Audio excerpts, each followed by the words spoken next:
여러분, 출애굽기 25장부터 출애굽기 40장까지는 이제 성막을 어떻게 지어라, 이런 성막에 대한 규례를 주시고, 그 다음에 또 그 성막을 지탱하고 섬기기 위해서 어떤 사람들을 세워라, 즉 성막이라는 물적 인프라, 그리고 거기를 섬길 사람이라는 인적 인프라를 세워서 어떻게 하나님이 거하시는 하나님 백성으로 살게 될 것인가에 대해서 설명하고, 그 이후에는 그 성막을 실제로 어떻게 짓는지를 또 자세히 설명하고, 그리고 성막을 지어서 성막을 봉헌하는 이야기입니다. 그래서 스크린을 한번 보실까요? 화면을 한번 보시면 전체 계관을 한번 보겠습니다. 먼저 출애굽기 25장부터 31장까지가 성막을 건립하는 규례입니다. 얘기하시는 거는 성막을 이렇게 만들어라, 그 이야기를 이제 쭉 하시는 거죠. 그 다음에 거기에 있는 인프라, 대표적인 게 제사장인데, 제사장은 이런 복장을 입고 이렇게 하고 이렇게 위임하도록 해라. 그게 이제 첫 번째로 말씀하시는 겁니다. 그 다음에 32장부터 34장까지는 이 성막을 어떻게 짓는 이 규례를 모세가 받는 동안에 땅 밑에서, 산 아래에서 모세에게 반역하는, 하나님께 반역하는 이스라엘 백성의 모습이 나오고, 그리고 다시 언약을 갱신하는 내용이 34장까지 나옵니다. 그 다음에 35장은 이제 성막을 건립하는데요, 성막을 누구누구를 세워서 어떻게 건립하고 이런 내용들이 나오고, 그 다음에 어떻게 하나님께 예물 드려서 실제로 건립했다, 이런 이야기가 나옵니다. 그 다음에 6장 39장까지는 실제로 성막 건립하는 이야기가 나옵니다. 근데 명령하신 대로 제작하는 거죠. 그래서 25장부터 31장까지의 내용이 그대로 반복됩니다. 똑같지는 않지만 거의 똑같습니다. 그러니까 생각해보면 그냥 출애굽기를 읽을 때는 똑같은 말이 왜 이렇게 많이 나와, 이렇게 얘기하는데, 실제로는 하나님이 요렇게 지어라, 그래서 그 뒤에는 하나님 말씀대로 요렇게 지었다, 그렇게 적었기 때문에 실제적으로는 반복되는 것처럼 보이는 거죠. 그 다음에 40장에는 성막이 봉헌되어져서 하나님의 영광이 충만해지고 이스라엘 백성이 하나님과 함께 살아가는 백성으로 살게 되는 이야기, 그게 지금 40장에 나옵니다. 그래서 전체적으로 지금 이제 성막 이야기에 돌입했고, 보통 집중하지 않고 들으면 졸기 쉬운 부분에 집중했습니다. 들어갔습니다. 그러니까 여러분 깨어서 말씀을 듣는 것도 필요하고, 수요일 날 오시기 전에 어디 본문을 할지 여러분이 아시니까 미리 여러 번 읽어보고 오시면, 그리고 말이 좀 어렵다 싶으면 세번역 성경 같은 쉬운 성경으로 된 성경을 한번 읽어보고 오시면 훨씬 더 이해하기 쉬우실 것입니다. 자, 이제 25장 1절부터 한번 보겠습니다. 하나님께서 모세에게 말씀하십니다. 첫 번째 하시는 말씀이 2절입니다. 같이 한번 읽을까요? 이스라엘 자손에게 명령하여 내게 예물을 가져오라 하고 기쁜 마음으로 내는 자가 내게 바치는 모든 것을 너희는 받을지니라. 아멘. 자, 하나님께서 제일 처음에 성막을 이렇게 지어라 말하기 전에 뭘 가져오라고 말씀하십니까? 예물 가져와라, 이렇게 얘기하죠. 이 예물은 성막을 지을 때 사용될 예물을, 재료들을 너희가 직접 하나님께 드려라, 이야기를 하는 겁니다. 그런데 사실은 하나님께서 하늘에서 떡도 내리고 메추라기도 내리고 그런 하나님인데 하늘에서 성막 하나 내릴 수 없겠습니까? 그런데 굳이 왜 하나님께서 이렇게 지어라 라고 직접적으로 말씀하시고 자세하게, 또 굳이 왜 이스라엘 백성들로부터 예물을 드려서 그 성막을 짓게 하겠습니까? 여기 출애굽기에 사용된 이 예물이라는 단어는 히브리 말로 터루마라는 단어인데요, 레위기에서 사용되는 예물이라는 단어, 코르반이라는 단어와는 좀 다른 단어입니다. 레위기에서는 하나님께 나아가기 위해, 그 하나님께 가까이 가기 위해 드리는 헌물을 예물이라고 표현하는 데 반해서, 지금 여기 출애굽기에서 사용되는 이 예물이라는 것은 하나님께 대한 너무 큰 기쁨 때문에 번쩍 들어올려서 하나님 앞에 내놓는 예물을 바로 오늘 이 본문에 나오는 예물이라고 표현하고 있습니다. 너무 기쁜 감격에 겨운 나머지 번쩍 들어서 이렇게 내어놓는 것, 그걸 이제 예물이라고 하는 거죠. 이스라엘 백성들이 하나님께 드려야 하는 것, 그것은 바로 기쁨으로 번쩍 들어서 기꺼이 내어놓는 아주 자발적이고 깊은 충성을 가진 마음으로 하나님께 내어놓는 것으로 이 성막을 만들었다는 것을 알 수 있습니다. 여러분, 그 말은 뭘 말하는 겁니까? 하나님께 기쁨으로 내어드리는 이 자발적 충성으로 하나님이 우리 안에 거하신다, 이걸 말할 수 있는 거죠. 8절 한번 보십시오. 성소를 짓는데 이 성소가 어떤 역할을 합니까? 그들 중에 거하게 하는 거죠. 그죠? 그러니까 하나님이 거하는 곳은, 이 말은 우리가 지금으로서는 성막 짓지 않는데, 천막 짓지 않는데, 이 말이 우리에게 뭘 의미하는가?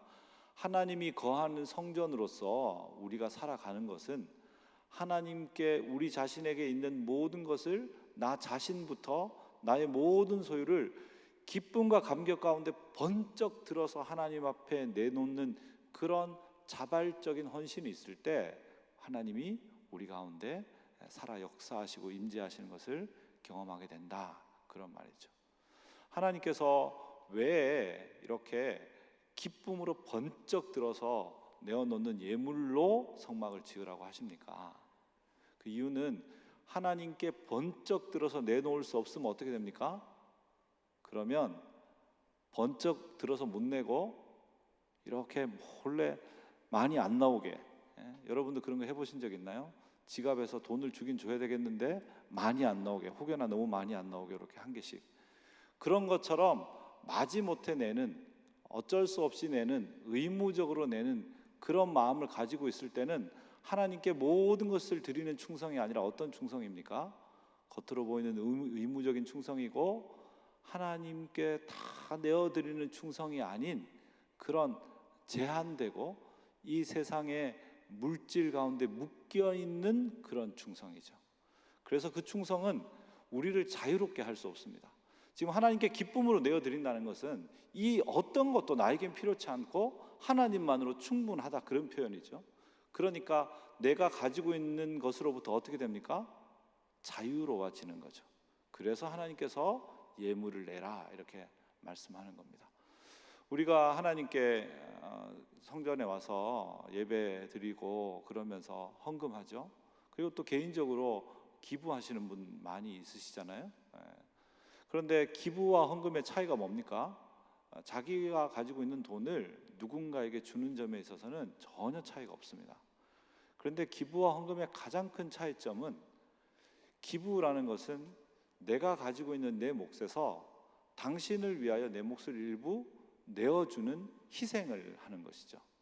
그런데 이 하나님께 헌물을 드린다는 것은 내가 이만큼 가지고 있는데 하나님을 위해서 조금 희생하는 그런 의미가 아니라, 내가 가지고 있는 전부가 나 자신을 속박하지 않도록 이 전부가 하나님의 것임을 과감하게 선언함으로써 내가 내 모든 소유로부터 자유를 얻게 되는 자유선언이라고 말할 수 있습니다. 그래서 하나님 앞에 헌물을 하는 것과 기부를 하는 것은 겉으로 볼 때는 동일한 행위이지만 그의 내면 안에는 전혀 다른 영적 의미를 가지게 되는 것이죠. 자기가 이 땅에 있는 소유에 묶일 수밖에 없는데 간격적으로 기쁘게 들어 기쁘게 내어놓음으로써 이 모든 소유가 나를 속박하지 않는 자유로운 사람이 되었음을 하나님께 선언하는 것이고, 그 하나님의 선언으로 깊은 자유, 하나님만을 소유한 백성으로 살 수 있게 되는 거죠. 그래서 이 성막의 시작점은 뭡니까? 그런 자발적인 충성과 참된 자유 체험이 성막의 출발점인 것이죠. 우리도 하나님 앞에서 하나님의 백성으로 우리의 생애와 삶을 지어가면서 제일 먼저 하나님께서 이런 하나님께 번쩍 들어서 드리고 싶은 깊은 감격, 내 생애와 내 시간과 내 소유를 내 것이 아니라고 하나님의 것이라고 고백함으로써 그것에 묶여있는 삶으로부터 완벽한 자유를 선언하는 그런 놀라운 은혜가 저와 여러분에게 있기를 간절히 바랍니다. 두 번째로 하나님께서 10절부터 이제 보시면 처음에는 예물을 이제 뭐뭐뭐뭐뭐 예물 받는지 쭉 이렇게 이야기하시고요. 그 다음에는 10절부터는 증거궤를 짓는 이야기를 22절까지, 그 다음에 23절부터 30절까지는 진설병을 두는 진설병과 그 두는 상을 짓는 것을, 다음에 31절부터 40절까지는 등잔대와 그 기구들의 양식이 쭉 이렇게 연결되어서 나옵니다. 그런데 이걸 지으면서 짓기 전에 꼭 기억해야 될 걸 8절과 9절에 설명하는데요. 8절 9절을 같이 한번 읽어보도록 하겠습니다. 그들에게 나를 위하여 짓되 무릇 내가 내게 보이는 모양대로 장막을 짓고 기구들도 그 모양을 따라 지을지니라. 아멘. 짓는데, 성막을 짓는데 어떻게 지으라고 말합니까? 내가 내게 보이는 모양대로 지어라. 기구들도 모양을 따라 지어라. 여러분 마지막 절 40절 한번 보십시오. 40절도 같이 한번 읽습니다. 너는 삼가 이 산에서 내게 보인 양식대로 할지니라. 아멘. 어떻게 하라고요? 양식대로 해라. 이 모양대로, 양식대로라는 단어가 되게 중요합니다. 하나님은 우리의 생애를 우리로 하여금 짓게 하십니다. 성막을 재료도 직접 내고 그리고 성막을 직접 만들게 하신 것처럼 하나님께서 우리의 삶에 하나님의 백성으로서 우리의 인생을 거룩하게 지어가라고 말씀하시죠. 그런데 그 거룩하게 짓는 선택들이 우리의 인생을 만들게 되는데, 그걸 지을 때 어떤 기준을 따라 지으라고 말합니까? 하나님이 말씀하시는 하나님 말씀의 모양과 양식대로 지으라고 말씀하는 거죠. 그렇게 지어진 자신의 인생 안에 뭐가 임하는 겁니까? 하나님의 거룩이 임하게 되는 거죠. 하나님의 말씀이 말씀하시는 모양과 양식대로 짓지 않으면 어떻게 짓게 됩니까? 우리의 욕심을 따라 짓게 됩니다. 그렇죠? 내가 하고 싶은 것, 내가 갖고 싶은 것, 내 눈에 보이는 것, 남들이 가지고 있는데 나는 없는 것, 남 보기에 좋아 보이는 것, 그런 것들로 내 인생을 다 짓게 돼요. 그렇게 짓게 되면 어떻게 됩니까? 그러면 결국은 끝이 허무로 끝나고 맙니다. 얼마 전 어떤 그 예능 프로그램에 이제 여러 가지 일을 하시는 분들을 짧게 인터뷰하고 퀴즈도 풀고 하는 그런 프로그램에 어떤 분이 오셔서 유품을 정리하는 분이 인터뷰한 기사를 제가 잠깐 보았는데요. 그분이 자신의 인생에서 가장 기억에 남는 유품 정리했던 기억으로 어떤 가족이 있는데, 보통 본인이 유품을 다 정리하고 나면 그 중에 귀중품이나 또 귀한 것들이 있으면, 돈이나 이런 것들이 있으면 그걸 다 모아서 이제 유족들한테 다 전달하는데, 그런데 유족들 중에 일부는 거기 그냥 들어와서 이 유품을 정리하는 분이 정리하기 전에 막 전부 다 꺼내가지고 귀한 게 뭐 있나 그래서 막 찾는 분들이 있대요. 그래서 집에 들어가면 이미 도둑당한 집처럼 그런 모습이라고 합니다. 그게 너무 가슴이 아팠는데 그날도 갔더니 어김없이 그렇게 되어 있었던 거죠. 그렇게 되어 있는 곳에서 유품을 정리했는데 그 찾는 사람들이 아무리 찾아도 뭐 찾는 게 없었나 봐요. 그래서 그분들이 이제 돌아가려고 하는데 거기에 가족들이 다 같이 찍은 액자가 있어서 이 액자는 안 가져가시나요? 그랬더니 그분들이 액자 필요 없으니까 액자 버리라고 그렇게 이야기했다 그래요. 사진이 있는 거를. 그래서 이분이 아니 그러면 이 사진이니까 만약 액자를 가져가시지 않는다면 그 안에 있는 사진이라도 빼가시지 그래요. 그렇게 얘기해서 그 중에 한 분이 그래 이거라도 빼가자 그러면 그렇게 하고 뺐는데 그 안에서 찾던 게 나온 거죠. 그래서 온 가족이 정말 뭐가 달려들듯이 이렇게 달려들어서 그 가지고 갔다고, 너무 슬펐다고. 자신이 그 일을 하면서 제일 많이 발견하게 되는 감정은 인생이 참 허무하다, 이런 걸 발견한다 그래요. 여러분, 욕심을 따라 살아가는 사람들은 그 욕심의 끝이 허무로 기결된다는 것을 발견하게 됩니다. 욕망을 따라 지은 곳에는 화려하고 멋지고 아름다운 것이 있는 것 같지만 결국은 허무밖에 임하지 않습니다. 그런데 하나님이 주시는 이 말씀을 따라, 하나님이 주시는 양식을 따라, 하나님이 주시는 모양을 따라 우리의 생애와 삶을 지어가면 그 생애 안에 뭐가 남습니까? 물론 이 땅에 사라질 것들은 또 다 사라지지만 우리의 생애 안에 하나님의 거룩함이 남습니다. 하나님이 우리와 함께 살아가면서 하나님이 우리 안에 숨겨두신 그 놀라운 비밀스러움, 하늘의 비밀스러움이 우리 안에 남고 우리 함께 했던, 우리 곁에 있던 사람들 눈에 하나님의 그 놀라운 세계가 우리의 마음과 몸과 또 생활과 인생의 업적들, 그리고 그 걸음들을 통해서 보이게 되는 것이죠. 사랑하는 여러분, 하나님의 말씀대로, 하나님이 우리에게 알려주시는 대로 우리의 삶을 지어가는 분들이 될 수 있길 바랍니다. 그래서 여러분의 생애 안에 거룩함이 지어져서 임하게 되고, 그 거룩함을 여러분과 여러분 곁에 있는 이들이 발견하게 되고, 그리고 그 거룩함 앞에 놀랄만한 간격으로 반응하게 되는 그런 일들이 저와 여러분에게 있기를 간절히 바랍니다. 그 다음에 첫 번째로 짓는 것은 뭡니까? 증거궤를 만듭니다. 증거궤 또는 법궤라고도 불리는데요, 10절 보시면 증거궤, 이 법궤는 뭘로 만듭니까? 조각목으로 만듭니다. 조각목이라고 해서 나무를 조각조각 내서 만들었나 보다 이렇게 생각하시면 안 됩니다. 조각목은 아카시아 셰알이라는 아카시아과의 어떤 나무입니다. 그런데 이 나무는 광야에 아주 흔하게 있는 나무입니다. 그 당시 왕궁을 지으면 뭘로 지었는가? 왕궁은 뭘로 지었습니까? 백향목으로. 또 어쩜 그렇게 잘하세요, 여러분? 건축에 관심 있으신 거 아니에요? 여러분의 그런 풍부한 건축적 격조가 우리 교회의 아름다운 성전이 된 거 아닙니까? 어떻게 그렇게 잘하시지? 백향목으로 지었습니다. 그러니까 너무너무 고귀한 걸로 지은 거죠. 여러분, 하나님의 법궤가 지어진다면 어떤 나무로 지어지는 게 합당하겠습니까? 백향목으로 지어짐이 마땅하고도 마땅하겠죠, 그죠? 그런데 그렇게 하지 않고 뭘로 짓습니까? 광야에서 가장 흔한 나무로 하나님의 궤를 짓습니다.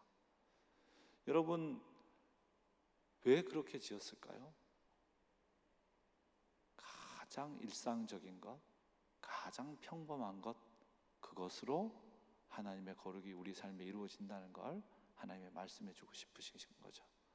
우리는 하나님을 향한 가장 위대한 업적, 우리 인생에 하나님과의 가장 드라마틱한 경험, 그런 것들이 우리 생애에 하나님의 놀라운 거룩을 우리 안에 만들어 간다고 생각합니다.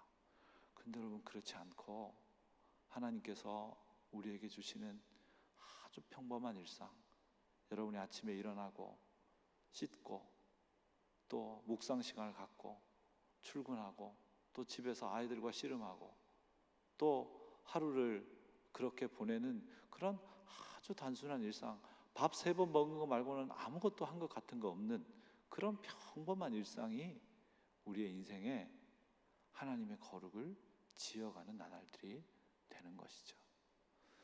그런 날들 속에 하나님의 거룩이 임하는 겁니다. 그런 날들이 하나님이 기억하시는 특별한 날이 되는 거죠.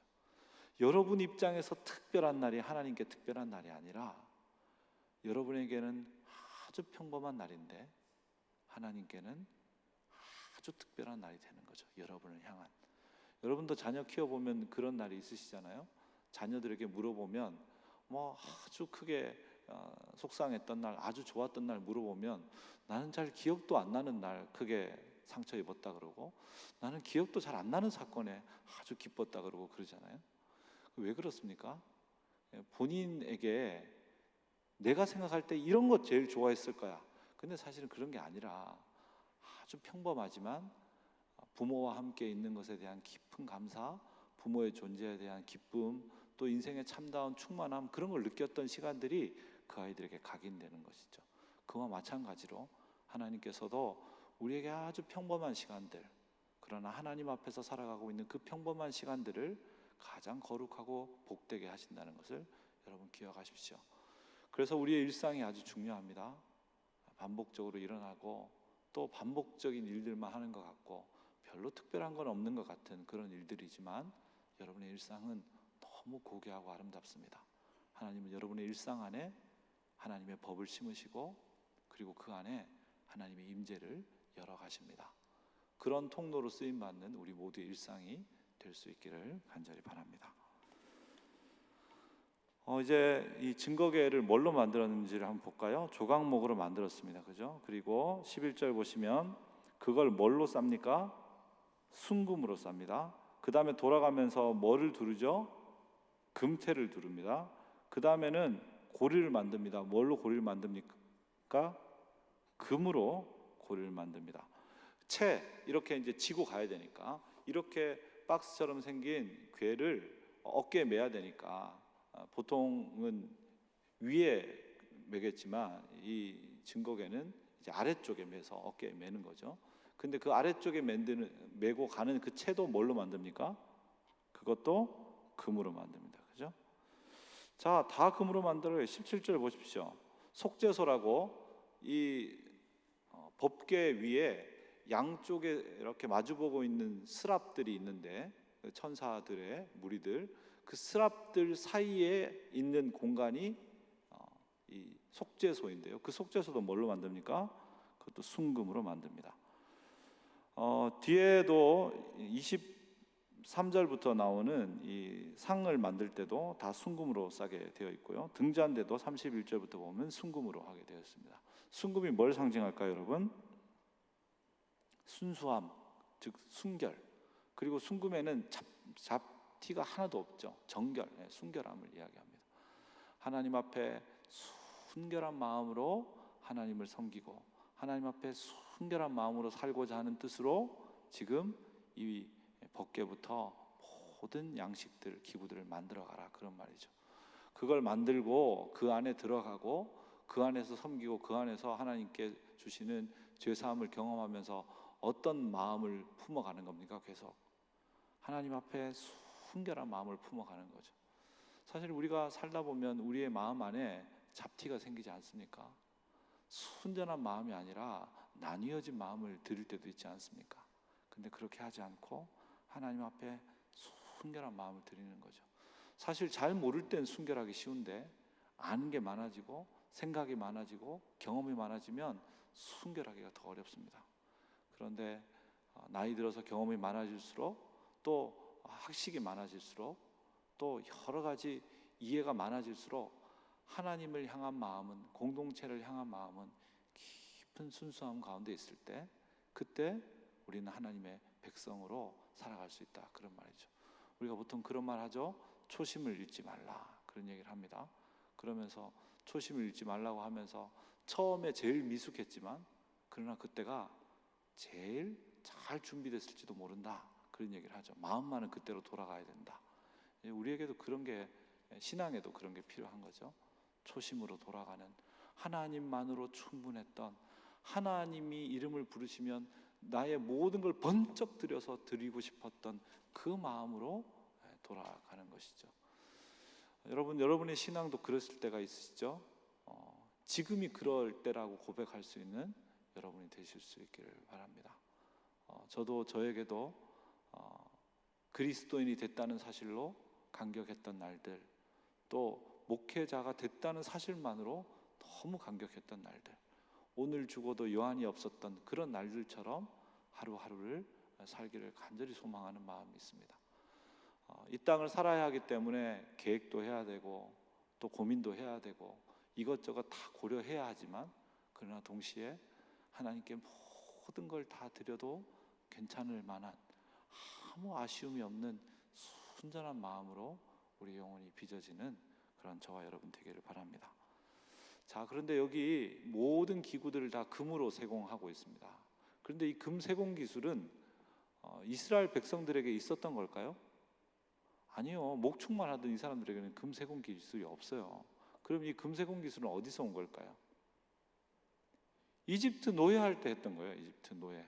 노예 생활하면서 억지로 원하지 않게 정말 싫은데 이 악물면서 했던 건데 그게 지금 어디에 쓰임 받는 겁니까? 하나님의 거룩한 성막을 짓는데 쓰임 받는 거죠.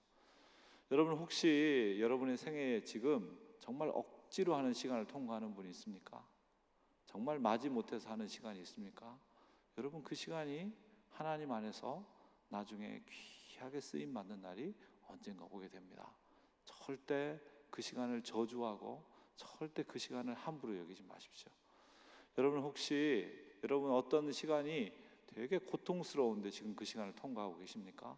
마치 이스라엘 백성들이 430년 동안 통과하면서 죽을 것 같다고 계속 고함 질렀던 시간들처럼 여러분 그 시간이 빨리 끝나지 않고 이게 다 허송세월 같죠. 이게 고통만 가중하는 시간인 것 같죠. 그런데 그 시간 동안 배웠던 그 금세공 기술이 어떻게 됩니까? 하나님의 성막을 거룩하고 아름답고 순결하게 짓는데 사용되게 되는 것이죠.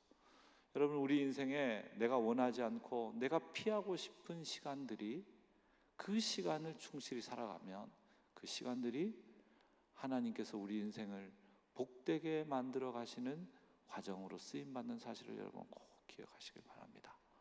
그래서 하나님께서 여러분에게 주시는 선물이 될 수 있습니다. 지금은 비록 괴롭지만, 지금은 비록 고통스럽지만 믿음 안에 그 자리들이 복되고 아름다운 자리가 되는 것을 경험해가는 저와 여러분 되시기를 바랍니다. 자, 이 증거계 위에 뭐가 있는가? 여러분 보시면 17절 한번 보십시오. 순금으로 뭐를 만들라고 말합니까? 속죄소를 만들라 그렇게 얘기합니다. 그런데 이 속죄소는 2규빗반에 너비는 1규빗반, 그러니까 2규빗이면 45cm, 45cm, 그래서 90cm 정도 되고요. 그 다음에 또 반이 더 붙었으니까 거의 한 1m 조금 넘는, 그래서 그 정도의 작은 그런 공간인데요. 그러니까 스랍이 이렇게 서 있는 그 사이에 있는 법궤의 뚜껑 위에 있는 공간이라고 생각하면 됩니다. 거기에 순금으로 만든 다음에 속죄소를 만들었는데 나중에 이 속죄소에서 1년에 한 번 대제사장이 피를 뿌리죠. 근데 그 속죄소를 여러분 성경에 혹시 각주랑 번호가 표시되어 있으면 한번 보시면 속죄소 앞에 번호가 표시되어 있습니다. 밑에 읽으면 뭐라고 되어 있습니까? 시은좌 곧 은혜의 자리, 시은 즉 은혜를 베푸는 자리다 그런 뜻입니다. 그러니까 속죄소의 다른 이름이 뭐라고요? 시은자, 은혜를 베푸는 자리, 이런 뜻을 가지고 있는 것이죠. 이 속죄소라는 단어의 원래 의미는 덮는다 그런 뜻입니다. 그러니까 뭘 덮는 겁니까? 속죄소가 있는 그 속죄소 밑에는 뭐가 있습니까? 증거궤를 만들어 가지고 증거궤 위가 속죄소면 증거궤 안에는 뭐가 들어 있습니까? 네, 하나님의 법이 들어 있죠. 그죠? 십계명 돌판이 들어 있죠. 그러니까 이 하나님의 법이 이스라엘 백성들을 다 비추면 그들의 뭐가 드러나게 될까요? 죄가 다 드러나게 되겠죠. 그러면 그 죄가 다 드러나면 하나님이 어떻게 하시는 거예요? 그 죄를 그 위에서 다 덮으시는 거예요. 이렇게. 그러면 이스라엘 백성의 죄가 드러나지 않고 그 하나님의 은혜 때문에 이스라엘 백성이 거룩한 백성으로 살게 되는 거죠. 지금 앞으로 출애굽기 그리고 레위기 이 본문들을 쭉 읽으면 하나님 앞에 거룩하게 사는 것은 인간인 우리가 끊임없이 완벽하게 무언가를 착착착착 해가는 완벽한 노력의 여정인 것처럼 여겨질 수 있습니다. 근데 하나님이 오늘 이 시작 부분에 명확하게 설명하는 거죠. 너희가 언약 백성으로 살 수 있는 것은 여기에 있는 이 율법과 모든 과정을 완벽하게 너희가 지킬 수 있기 때문이 아니다 이렇게 말하는 거죠. 네가 너를 하나님 믿는 백성, 거룩한 백성으로 만들 수 없다는 겁니다. 그건 누가 만들 수 있는가? 너희가 내 앞에 와서 너의 죄를 비추기만 하면, 그 율법 앞에 비추기만 하면, 율법대로 살려고 너무너무 애를 쓰면서 너희가 율법대로 살 수 없는 존재임을 하나님 앞에 재물을 들고 와서 고백하는 그런 자로 살기만 하면 하나님께서 너희의 죄를 덮어주신다는 징표로 그 재물들을 받고 너희 죄를 덮어서 너희를 거룩한 백성으로 살게 하겠다, 그런 말이죠. 결국 하나님의 백성을 하나님 백성 되게 하는 건 누굽니까? 하나님인 거죠. 하나님의 은혜가 하나님의 백성으로 살게 하는 거죠. 여러분, 우리가 그런 얘기들을 하잖아요. 어려운 일이 있을 때 시험 들 수 있어, 조심해, 믿음 떨어지면 안 돼, 강건하게 하나님 더 신뢰하고 붙들고, 이런 이야기를 하죠. 그런 이야기는 하나님을 더 신뢰하라는 영적인 격려이기도 합니다만은, 그러나 우리가 더 믿으려고 한다고 믿을 수 있습니까? 우리가 하고 싶은 걸 다 했으면 우리가 지금 이런 모습으로 있지도 않죠.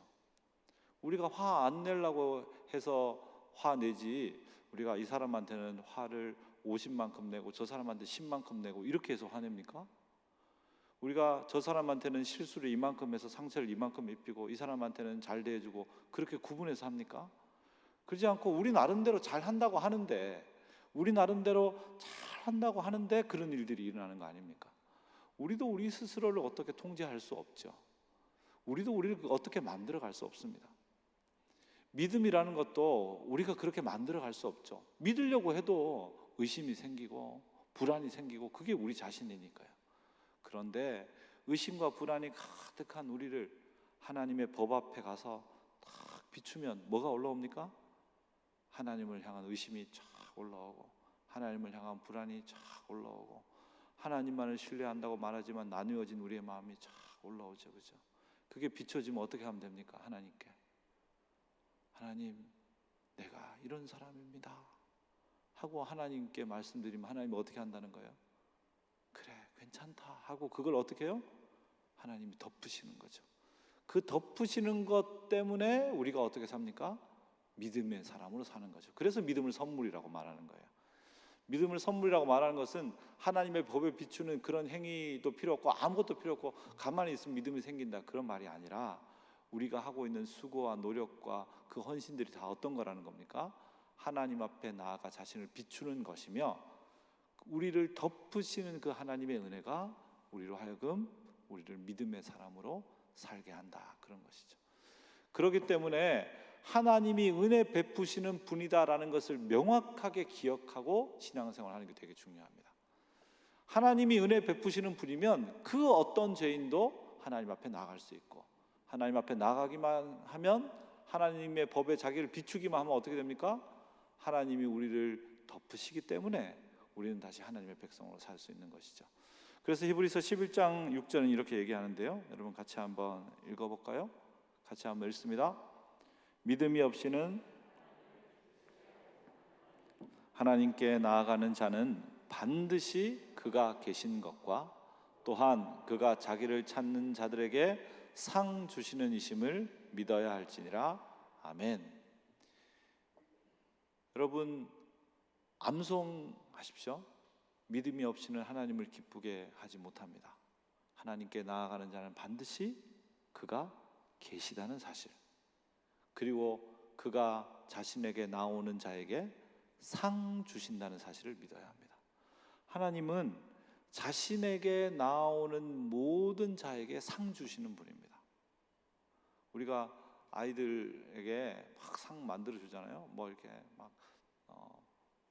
기쁘게, 다른 사람을 위해서 기쁘게 해서 기쁘게 해주는 상도 주고, 그죠? 청소 잘하는 상도 주고, 잘 웃는 상도 주고, 상 주잖아요. 그 사람에게 맞게 다 상을 주죠. 그런 것처럼 하나님은 우리가 오면 상 줄 준비가 돼 있어요. 왔다 그러면 여기 상이 있다, 이렇게 줄 준비가 돼 있죠. 하나님은 반드시 계시고, 그분은 우리 생애에 상 주시는 분, 즉 우리에게 은혜를 베풀어 우리의 인생을 덮으시는 분이라는 것을 깊이 기억하고 믿음으로 나아갈 때, 그때 하나님은 우리를 믿음의 사람, 거룩한 사람으로 만들어 가신다, 그렇게 이해할 수 있겠습니다. 사랑하는 여러분, 그런 사람으로 살아가는 저와 여러분 되시기를 바랍니다. 23절부터 이제는 조각목으로 뭘 만듭니까? 상을 만듭니다. 그죠? 상을 만드는데 그 위에 뭘 두는 거죠? 그 위에 다 만든 다음에 그 위에는 뭐를 두느냐? 30절 보시면 상 위에는 진설병을 두어 항상 내 앞에 있게 할지니라 그렇게 얘기했습니다. 이 떡상 위에다가 네모로 된 테이블이죠. 그 테이블 위에다가 이렇게 6개씩 12개의 무교병을 쭉 얹어 놓는데요.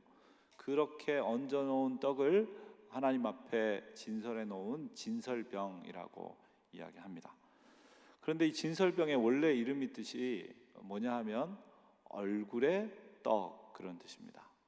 그러니까 이 얼굴은 누구 얼굴 얘기할까요? 하나님 얼굴 이야기하는 거죠. 즉 하나님 얼굴 앞에 있는 떡이다 그런 말입니다. 우리가 하나님 앞에서 살아간다는 것을 기억하는 것이 이 진설병인 거죠.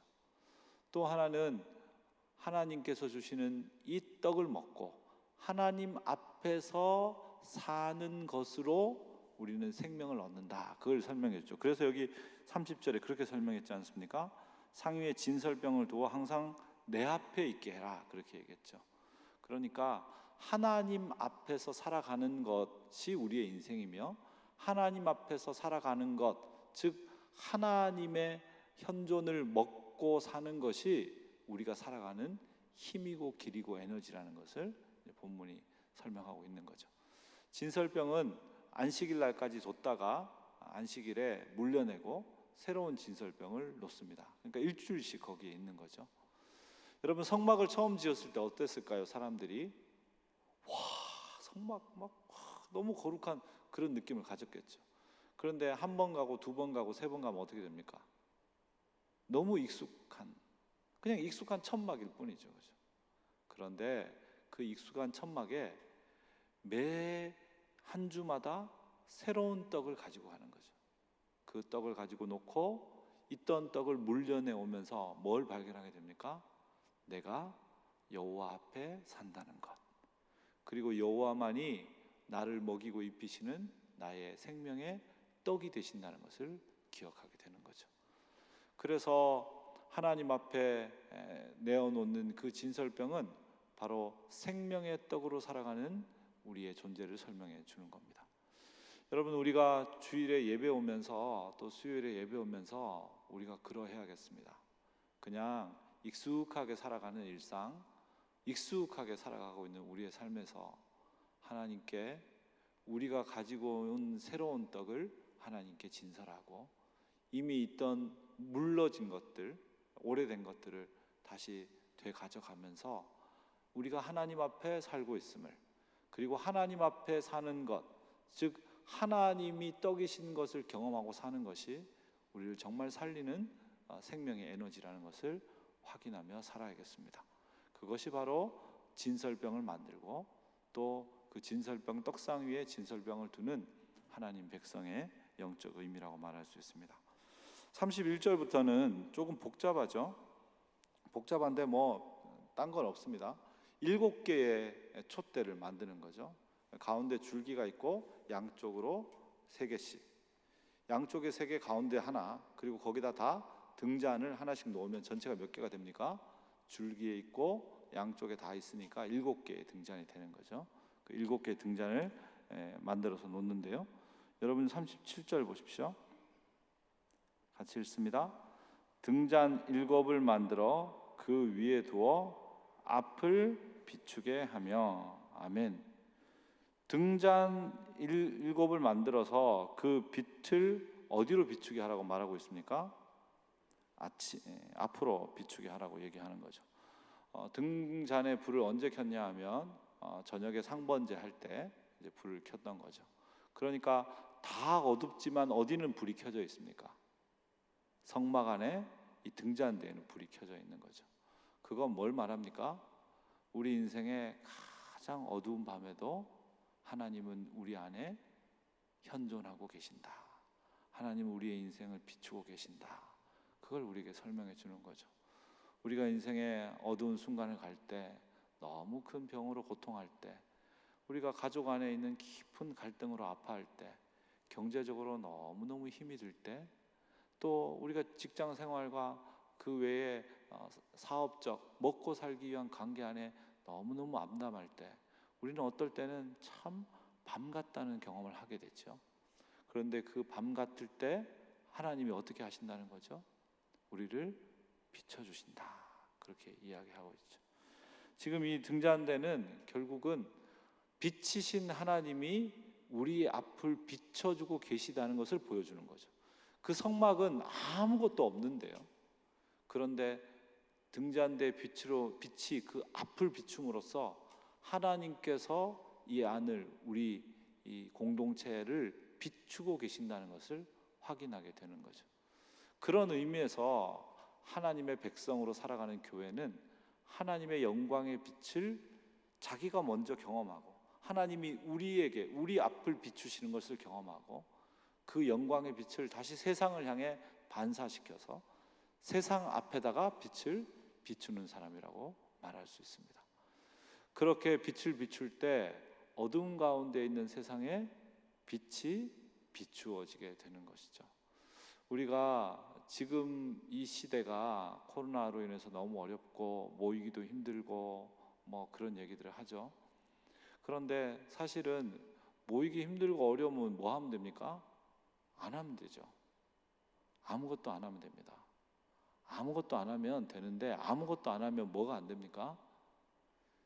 자기 자신이 하나님으로부터 빛을 받을 수 있을지 몰라도 그 빛이 하나님의 공동체 안을, 등잔대에 빛이 있을지 몰라도 등잔대 앞을 비춰서 성막 안의 모든 곳이 다 하나님의 빛으로 가득 차게 하는 일은 할 수 없는 것이죠. 여러분, 교회가 이 어둠의 시대에 사실은 빛을 비추어야 하는 것이죠. 이 땅 안에 하나님의 영광이 살아있으며 하나님께서 여전히 이 백성들을 버리지 않고 하나님께로 나오는 백성들 위해 기꺼이 은혜를 베푸셔서 덮으시려는 분이시라는 것을 알려줌으로써 어둠 속에 살아가고 있는 이들에게 생명과 또 놀라운 희망의 그런 기회들을 제공하는 것, 그것이 바로 우리 교회가 해야 될 일입니다. 사랑하는 여러분, 그렇게 하나님의 빛이 여러분의 영혼과 삶을 충만히 비추는 것을 먼저 경험하고, 또 그 빛을 이 세상을 향해 반사하는 놀라운 하나님의 공동체가 되기를 바랍니다. 이스라엘 백성들이 성막이 그 안에서 그들을 거룩하고 빛나는 백성으로 만들어 간다는 것을 알았던 것처럼, 여러분, 우리 안에 있는 거룩함이 우리를 빛나는 사람으로 만들어 갑니다. 여러분이 아무리 마스크팩을 많이 해도 빛나지 않습니다. 물론 뭐 빛날 때도 있긴 하겠지만, 그죠? 여러분이 아무리 화려한 옷을 입고 와도 빛나지 않습니다. 그러나 여러분의 영혼 안에 하나님의 거룩이 충만하게 임하게 되면 하나님을 향한 순전함과 순수함과 또 그 순수함에 자신을 감격적으로 내어드리는 그런 헌신과 충성이 주어지게 될 때 여러분의 그 거룩함 때문에 사람들이 보면 자꾸 빛을 느끼게 되는 거죠. 그래서 앞으로는 선글라스 많이 사서 친구들에게 나눠주세요. 내가 너무 빛나서 네 눈이 상할 수 있다. 선글라스 다 선물하고, 친구들이 선글라스 없이는 너를 볼 수 없겠다, 이런 얘기를 우리가 다 들어야겠습니다.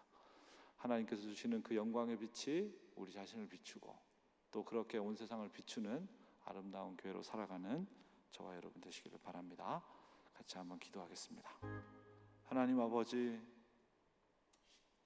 우리를 하나님의 거룩한 백성으로 삼아서 우리와 함께 거하겠다고 말씀하는 주님이시여, 하나님, 그 깊은 사랑이 우리 안에 더 깊어지게 하여 주시옵소서. 하나님, 그것이 얼마나 놀라운 것이고 그것이 얼마나 정말 가슴 뜨거운 말씀인지를 깨닫게 하시고, 그래서 우리의 그 큰 감격과 기쁨 때문에 우리의 모든 존재와 우리의 모든 소유를 번쩍 들어올려 하나님께 내어드리는 그런 믿음의 충성함으로 살아가게 도와주시옵소서. 하나님, 그를 통해 이 땅의 소유에 묶여있는 자가 아니라 하늘의 거룩으로 이 땅을 살아가는 자유로운 백성으로 사는 자들이 되게 도와주시옵소서. 하나님, 우리가 기도한 것처럼 이 땅에는 많은 아픔과 눈물과 하나님 또 고통의 문제들과 해결할 수 없는 문제들이 있습니다.